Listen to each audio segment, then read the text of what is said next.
This is Jay Harris coming to you from Tom's Trading Room, and in this video presentation I'm going to go over a bit of trade adjustments with the tools. In this scenario I'm going to take a darknet candidate, look at saving the call option suggestion that it provides, and then going back into that saved trade and adjusting the long call into a call debit spread. So here's how you get that done. First and foremost, let's go to the darknet channels for today. And on the list, the one I was looking for or through and found for this example is Rockwell Collins, ticker symbol COL. And you'll see that it has the call trade already selected here for you based off its lowest percent to double out of the chain for those options on Rockwell Collins. So I'm going to left click on that hyperlink. It's going to open a new tab or a new window, whichever way you have it set up. And what you see here is the Rockwell Collins risk graph page. And right now we're looking at just buying the May 19th of 2017 $95 calls. Let's just go ahead and save this for now.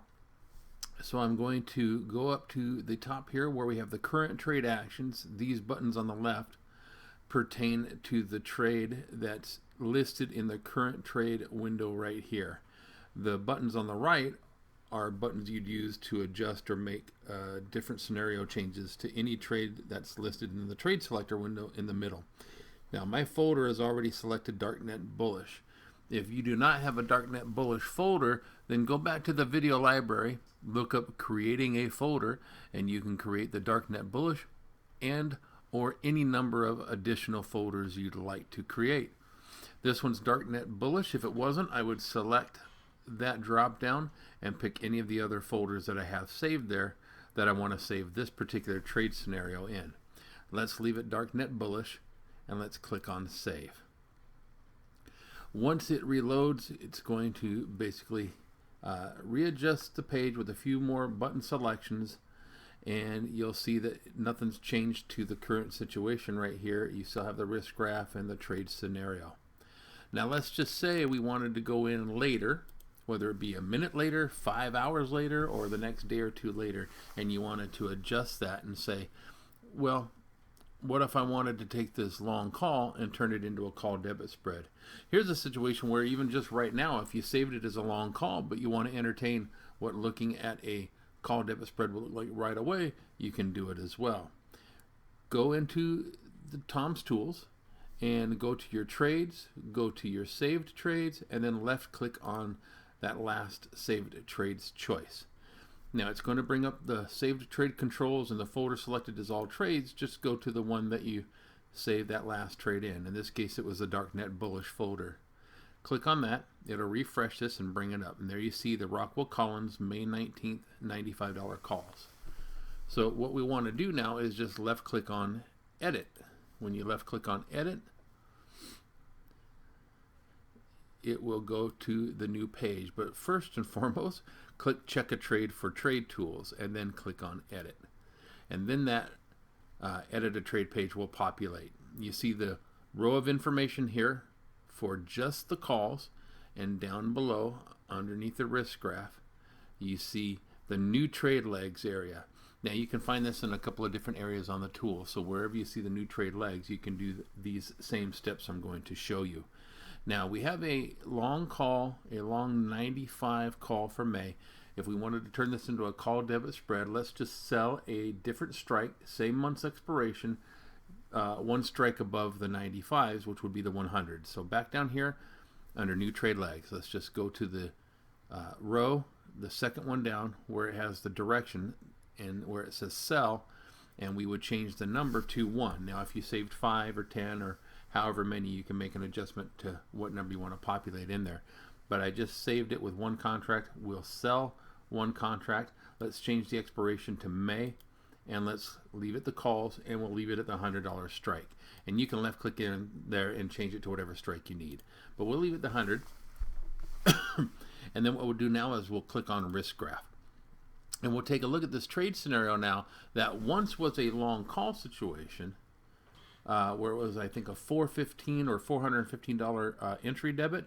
Now with the call debit spread, what you're doing is you're hedging that long call, and you're reducing the risk or the cost of the trade by turning this into a call debit spread. You see the entry debit now, instead of 415, is now 282.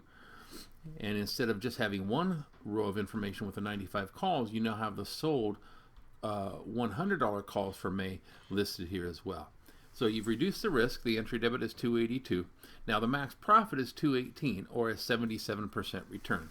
So you know how it goes with call debit spreads. You reduce your risk, but you also reduce your profitability, and you're doing that by increasing your possibility. So here we're looking at, if the stock goes up above 100 and the markets execute buying the call away from you, which you've sold the rights to do at 100, you can then, or have the account then automatically, or same day substitution, consult with your brokers on how it works, pick up the stock for 95. So what you buy for 95, you sell for 100. There's your max profitability of 5 points, or per contract $500, offset by the 282 cost, leaving you 218, or a 77% return. Now if you like that and you want to save this now, then just go ahead and rename it now, because it's no longer just a 95 call. It's a 95 100 call debit spread. Whoops, there it is. And then go ahead and click update. And that's, folks, how you take a long call and turn it into a call debit spread. And then you can go back into your saved trades, refresh the page, and see what it comes up as now. And there you go. It's now coming up as the May 95 100 call debit spread. You click on the Check a Trade for Trade Tools. You can click on Risk Graph, and the new page will open up with the trade that's now a spread trade versus a long call trade that you started out with originally. So you can change these long calls or long puts into spread trades by just using the edit functions like I've shown you here. Experiment around with it and see how you're doing with the navigation of the tools with this process, and email into support@tomgentile.com, or hit us up on the forums, and we can pick up discussion on this or any other topic from there. Thanks, folks. Have a great day. Talk to you soon.